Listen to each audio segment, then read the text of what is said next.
মায়াপুর পশ্চিমবঙ্গের নদিয়া জেলায় অবস্থিত একটি ইস্কন দ্বারা নবনির্মিত নগরী, যা ইস্কনের প্রমুখ কার্যালয় ও পশ্চিমবঙ্গের একটি নবীন অন্যতম পর্যটন কেন্দ্র। মায়াপুর ভাগীরথী নদীর পূর্ব পাশে অবস্থিত এবং নবীন মায়াপুরের কাছেই জলঙ্গি নদীর সাথে ভাগীরথী নদী মিশেছে। এবারে চলো তোমাদেরকে বলে রাখি, আমরা নবদ্বীপ ঘুরতে এসে দ্বিতীয় দিনে মায়াপুর যাব। আমরা তো নবদ্বীপ থেকেই যাব মায়াপুরে, বাট তোমরা কলকাতা থেকে কি করে মায়াপুর আসতে পারো তা একদম ভিডিও শেষে রইল। 12 মিনিটের পর থেকে দেখে নিতে পারো সেই তথ্য, যদি কেউ এই ভিডিওতে শুধুমাত্র কিভাবে পৌঁছাবে সেটা দেখতে এসে থাকো। ব্যাগ গুছিয়ে আমরা কিন্তু একদম রেডি। রাধে রাধে। এখানে তো গুড মর্নিং এবং সবাই রাধে রাধে আর শ্রীকৃষ্ণের নাম করে। তো আমরা আজকে নবদ্বীপ ধাম থেকে যাচ্ছি মায়াপুর। তো আমাদের সঙ্গে ভার্চুয়ালি তোমরাও সেখানে যেতে প্রস্তুত তো?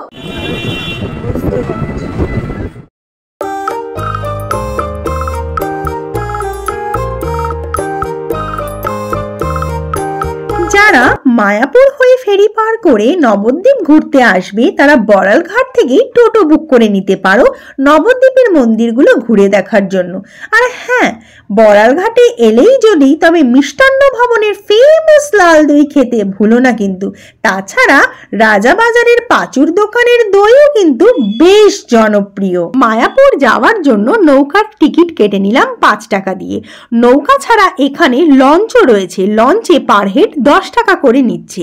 এই যে আমরা নদীটি পার হব, এর সব থেকে ইন্টারেস্টিং ব্যাপার হলো দুটো নদীর জলের যে আলাদা কালার তা একদম ক্লিয়ারলি দেখা যায়। একটার সাথে আরেকটা কখনোই মিশে যায় না। এখানে ভাগীরথীর সাথে জলঙ্গি নদী মিশেছে। ভাগীরথীর থেকে জলঙ্গির নদীর জলের রংটা অনেকটা গাঢ়, তাই দূর থেকেই বোঝা যায়। কেবলমাত্র নৌকায় আসলে এই স্নানের ঘাটটি দেখতে পাবে। আর নৌকা করে যদি আসো তাহলে হেঁটে ইস্কনের মন্দিরটা 5 মিনিট মতো বেশি দূরে। আর যদি লঞ্চে করে আসো তাহলে একটু আগের একটা ঘাটে নামায়, যেখান থেকে ইস্কন মন্দিরটা একটু কাছে। নৌকার ঘাটে কিন্তু তোমরা ভিড়ভাড়টা কম পাবে, আর লঞ্চ ঘাটের অবস্থাটা দেখো, ঠিক এইরকম লাইন পড়বে। নৌকা করে যে ঘাটে নামবে সেই ঘাটেই কিন্তু স্নান করার ঘাট রয়েছে, আর বাকি অন্য কোনো ঘাটে স্নানের জন্য নামতে দেবে না। এভাবে ঘোরার জন্য আমরা এই রাধা মাধব যাত্রী নিবাস দেখে বললাম, হঠাৎ করে মনে পড়ছিল না। তো আমরা একটু ফ্রিভাবে ঘুরবো বলে একটা রুম নিয়েছি 8 জনের জন্য। এখানে একটু জামা কাপড় ব্যাগ ট্যাগ রেখে যাতে ফ্রিভাবে ইস্কনের মন্দিরটা ঘুরতে পারি। হোটেলের রুমে ব্যাগপত্র রেখে প্রথমেই আমরা ব্রেকফাস্ট করে নিলাম new Chaitanya hotel and restaurant থেকে, যা আমাদের হোটেল নিউ রাধা মাধব যাত্রী নিবাসের ঠিক উল্টো দিকেই ছিল। মায়াপুর ফেরিঘাট থেকে বেরোলেই ইস্কন মন্দির যাওয়ার জন্য ম্যাজিক গাড়ি, বাস, টোটো পেয়ে যাবে। ভাড়া পড়বে মাথা পিছু 10 থেকে 20 টাকা। খুব বেশি রাস্তা নয়, তোমরা চাইলে কিন্তু হেঁটেও যেতে পারো। রাস্তায় দেখতে পাবে বহু মঠ, মন্দির, গেস্ট হাউস। তোমরা চাইলে এখানেও কিন্তু থাকতে পারো। আর মায়াপুরের সাইট সিন করার জন্য 1 থেকে 5 জনের টোটোতে 300 টাকা করে নিচ্ছে। পিক সিজন কিংবা উইকেন্ডে অনেক সময় কিন্তু ওনারা বেশি টাকা চার্জ করতে পারে। তো সেই কারণে তোমরা কিন্তু একটু বুঝে শুনে বার্গেনিং করে তবেই টোটো বুক করে নিও।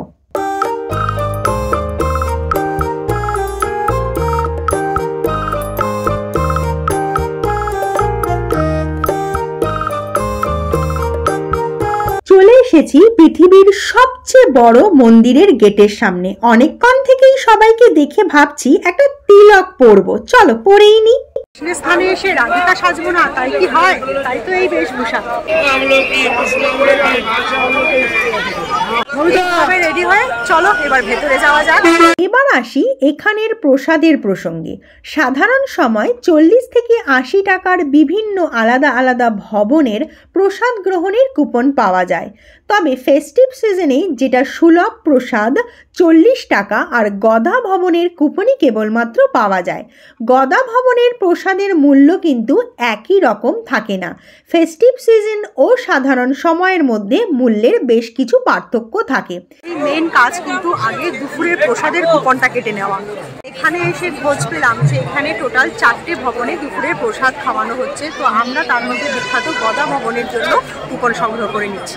জন প্রতি 80 টাকা করে গদা ভবনের কুপন সংগ্রহ করলাম। চন্দ্রদয়া মন্দিরের মেন দরজা দিয়ে ভেতরে ঢুকেই ডান হাতে পড়বে দুপুরে প্রসাদ গ্রহণের জন্য কুপনের যে কাউন্টারগুলো সেগুলো, আর বাদিকে পড়বে শিল প্রভুপাদের ভজন কুটির।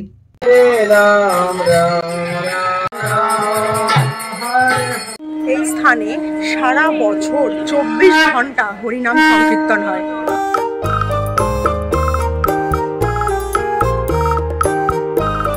আমরা এখন প্রভু শিলপাদের পুষ্প সমাধি রয়েছে সেটা একটা বিশাল বড় মন্দির বলতে পারো। তার পাশ দিয়ে গোল করে হেঁটেই যাচ্ছি গোশালায়। ব্যাপার হলো মায়াপুর ইস্কন মন্দিরের সমস্ত কিছুই কিন্তু এই মন্দিরের বাউন্ডারির ভেতরে, তোমাকে বাইরে কোথাও যেতে হবে না। গোশালার দিকে যেতে যেতে অবশ্যই মন্দিরের এই অপরূপ শোভা দেখতে দেখতে আমরা ঠিক কোথায় পৌঁছালাম সেটা একবার দেখাই। আমরা একটা শো দেখছি যেটা মায়াপুর ফুল ডোম থিয়েটার। 40 টাকা করে টিকিট কেটে আমরা আজকে শোটা দেখবো, সেটার নাম হলো সমুদ্র মন্থন। এখানে টিকিট কেটে বিভিন্ন সময়ে শো দেখানো হয় এবং এক একটা শো দেখানো হচ্ছে 20 মিনিট করে।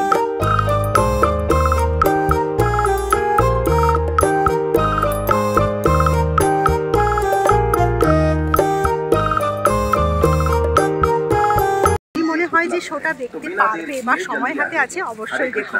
এবার আমরা যাচ্ছি গোশালার দিকে। ভেতরেই এক জায়গা থেকে আরেক জায়গায় যাওয়ার জন্য টোটো পেয়ে যাবে, তাছাড়া গরুর গাড়ির ব্যবস্থাও রয়েছে। মন্দিরের ভেতরে তোমরা বাঁশের বেতের বাড়িও পেয়ে যাবে খুব কম খরচায়। গরুর গাড়িতে করে গোশালায় যেতে নিচ্ছে 10 টাকা করে। আমাদের মতো পায়ে জোর থাকলে যদিও হেঁটেই চলে যেতে পারো। এবার আসি কয়েকটা কম বাজেটের থাকার ব্যবস্থায়। গৌরাঙ্গ কুটির, নিত্যানন্দ কুটিরের রুম ভাড়া শুরু হচ্ছে 100 টাকা থেকে। আর হ্যাঁ, এরপরেই আসছে শ্রুতি ভবন। এখানে বাজেট একটু বেশি হলেও স্টুডেন্ট হলে কিন্তু ছাড় পেয়ে যেতে পারো। নিত্যানন্দ কুটির, শ্রুতি ভবন, গৌরাঙ্গ কুটির এগুলো সবই কিন্তু এই ইস্কন মায়াপুর মন্দিরের যে কমপ্লেক্স তার ভিতরে। আর আমরা এখন যে হাঁটছি এটা কিন্তু মন্দির কমপ্লেক্সের ভেতরে। এই জায়গাগুলো এখনো অনেক বিল্ড আপ হতে বাকি। দেখো পেছনে এরকম ছোট ছোট কটেজ টাইপের তৈরি হচ্ছে, আর এখনো চারিদিকে ফাঁকা মাঠ ধুধু করছে। গোশালার উদ্দেশ্যে হেঁটে হেঁটে আসার সময় আমি শ্রুতি ভবনের একটা ফ্লেক্স তোমাদের দেখিয়েছিলাম। তো এই হচ্ছে শ্রুতি ভবন আমার পেছনে। এখানেও তোমরা কিন্তু রাত্রিবাস করতে পারো। আর নাম আর কন্ট্যাক্ট নাম্বার আমি ডেসক্রিপশনে দিয়ে দিলাম। শ্রুতি ভবনের ঠিক উল্টো দিকেই কিন্তু গোশালা। আর হ্যাঁ, ইস্কন মায়াপুরের মেন মন্দির দিয়ে অনেকটা হেঁটে কিন্তু আসতে হবে। এখানে টোটোর ব্যবস্থাও আছে, তোমরা সেটাও বুক করতে পারো। এই ইস্কন মন্দিরটা এত বিশাল বড় এরিয়া নিয়ে, আর এর মধ্যেই হোটেল বলো, গোশালা বলো, মানে ছোট ছোট যেগুলো দেখি সেগুলো সব এর ভিতরেই আছে, এর বাইরে কোনো কিছুই নেই।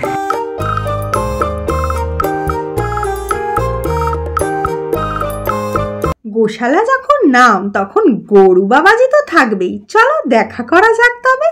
গোশালা হলেও এই স্থান কিন্তু খুবই পরিষ্কার পরিচ্ছন্ন। হ্যালো হ্যালো,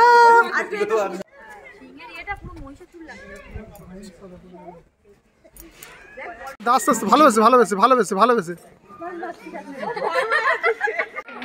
গোশালায় ঢোকার আগেই তোমাদের চোখে পড়বে ডেয়ারি প্রোডাক্টের একটি দোকান, যেখান থেকে তোমরা মিষ্টি ও টক দই, ক্ষীর, ঘি, লস্যি, বিভিন্ন রকমের ডেয়ারি প্রোডাক্ট সংগ্রহ করতে পারো। দামগুলো আমি স্ক্রিনে মেনশন করে দিয়েছি, দেখে নিও। এবার আমরা ঢুকবো ইস্কনের মূল মন্দিরের ভেতর। এখানে রাধা কৃষ্ণ ও তার সখীরা রয়েছেন, আর রয়েছেন নৃসিংহদেব। তবে এখানেও মোবাইল, জুতো সব জমা রেখেই ঢুকতে হয়।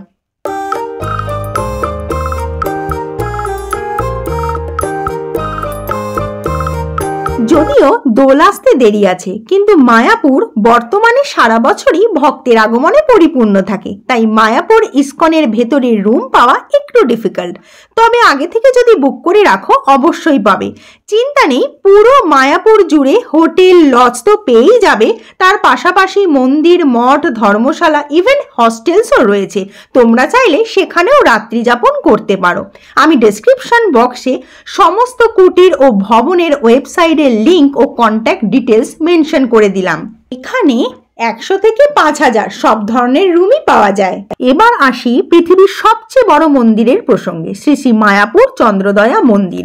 এই মন্দির 2022 সালে খুলে যাওয়ার কথা থাকলেও কোভিড আর লকডাউনের কারণে এখনো কাজ সম্পন্ন না হওয়ায় কর্তৃপক্ষের সাথে কথা বলে কিছু ডোনেশন দিলে এনারা কিন্তু ভেতরে ঢুকতে দিচ্ছেন।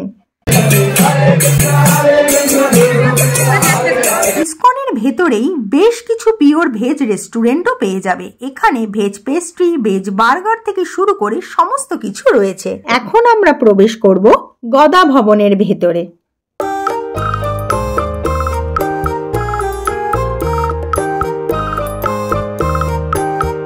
গদা ভবনের ভেতরে ঢুকে আবার যেন আরেকটা মায়াপুরীতে ঢুকে পড়লাম। দুপুরের প্রসাদ গ্রহণের জন্য আমরা গদা ভবনের কুপন কেটেছি। তা তো তোমাদের আগেই বলেছি, 1টা থেকে গদা ভবনে প্রসাদ দেওয়া শুরু করা হয়। আর হ্যাঁ, প্রসাদ দেওয়ার ধরনও এখন একটু বদলেছে। অনুভব থেকে একটা কথা বলে রাখি, কোনো পাবলিক হলিডে বা দোল পূর্ণিমার রাশে গদা ভবনের টিকিট যদি তোমরা কাটো ভোগ প্রসাদ গ্রহণের জন্য, তাহলে কিন্তু একটু বুঝে শুনে কেটো আর একটু ধৈর্য ধরে থাকতে হবে, কারণ প্রচুর লাইন পড়ে। এখন নিজের খাবার নিজেকেই নিয়ে বসতে হয়, আর চেয়ার টেবিলে বসে খাওয়ার ব্যবস্থাও কিন্তু এখানে রয়েছে। যেটা আমার সবথেকে ভালো লেগেছে সেটা হলো এখানে সমস্ত কিছু কিন্তু ডিসপোজেবল ইউজ করা হচ্ছে। তোমাদের তো সব বলেই দিলাম, চলো খেয়ে দিয়ে কথা হচ্ছে। আমার কিন্তু এখানে খাওয়ার টেস্ট বেশ ভালো লেগেছে। আমার পেছনে এখন যে মন্দির দেখছো, সেই মন্দিরে ঢোকার জন্য তোমাদেরকে অবশ্যই মোবাইল এবং জুতো বাইরে রেখে আসতে হচ্ছে। এটা হলো প্রভুপাদের পুষ্প সমাধি মন্দির। এত সুন্দর মন্দির, আমি খুব দুঃখিত এটা আমি তোমাদের সামনে শেয়ার করতে পারলাম না ভার্চুয়ালি, বাট তোমরা একবার মায়াপুর এসে এই মন্দির অবশ্যই দর্শন করো। এখানে বিভিন্ন মন্দিরগুলোতে ঢোকার আগে জুতোগুলো জমা রেখে দিয়ে যেতে হয়, তবে জুতো রাখার জন্য আলাদা করে কোনো টাকা লাগে না। মোবাইল ফোনও জমা রেখে দিয়েই যেতে হয়, সেক্ষেত্রে মোবাইল পিছু 5 টাকা করে লাগে। তোমাদের তো ভেতরে নিয়ে যেতে পারবো না, তাই ভার্চুয়ালি এই মন্দিরের দর্শন করিয়ে আমরা একটু ভেতর থেকে ঘুরে আসি। আর তোমরাও চটপট এখানে চলে আসো, তাহলে যেগুলো এখানে মিস হয়ে যাচ্ছে ভিডিওতে, সেগুলো সমস্ত কিছু কিন্তু দেখতে পাবে।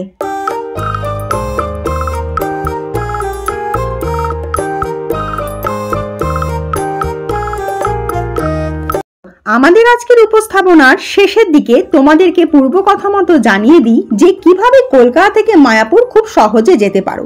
মায়াপুর যাওয়ার জন্য 3 রকমের ব্যবস্থা আছে, গাড়ির মাধ্যমে, ট্রেনের মাধ্যমে এবং বাসের মাধ্যমে। যদি তোমরা মায়াপুর গাড়ির মাধ্যমে যেতে চাও, তাহলে ন্যাশনাল হাইওয়ে 34 এর রোডটা ধরতে হবে। এটা একদম সোজা রাস্তা, যেটা কলকাতা এয়ারপোর্ট থেকে শুরু হচ্ছে এবং কৃষ্ণনগর হয়ে মায়াপুরের দিকে যায়। এই পথে তোমরা মধ্যমগ্রাম, বারাসাত, রানাঘাট, শান্তিপুর ইত্যাদি স্থান পাবে। মায়াপুর যাওয়ার পথে তোমাদের কোনো ডান দিক বাদিক করার প্রয়োজন পড়বে না। আর পথভ্রমিত হলে তো স্থানীয় বাসিন্দা আর গুগল ম্যাপ হাতের পাঁচ রইলই। কলকাতা এয়ারপোর্ট থেকে মায়াপুর 120 কিলোমিটার, যা 3 ঘন্টায় পূরণ করতে পারবে। এবার আসি, যদি তোমরা মায়াপুর বাই ট্রেনে যেতে চাও, তাহলে হাওড়া কিংবা শিয়ালদা স্টেশন দুদিক থেকেই যেতে পারো। শিয়ালদহ থেকে মায়াপুর যেতে হলে তোমাদের কৃষ্ণনগর লোকাল কিংবা লালগোলা প্যাসেঞ্জার ধরতে হবে এবং কৃষ্ণনগর স্টেশনে নামতে হবে। শিয়ালদহ স্টেশন থেকে কৃষ্ণনগর লোকাল প্রত্যেক ঘন্টায় পাওয়া যায় এবং শিয়ালদা থেকে কৃষ্ণনগর যেতে 3 ঘন্টা সময় লাগবে। শিয়ালদা থেকে কৃষ্ণনগর যাওয়ার ভাড়া পড়বে 25 টাকা।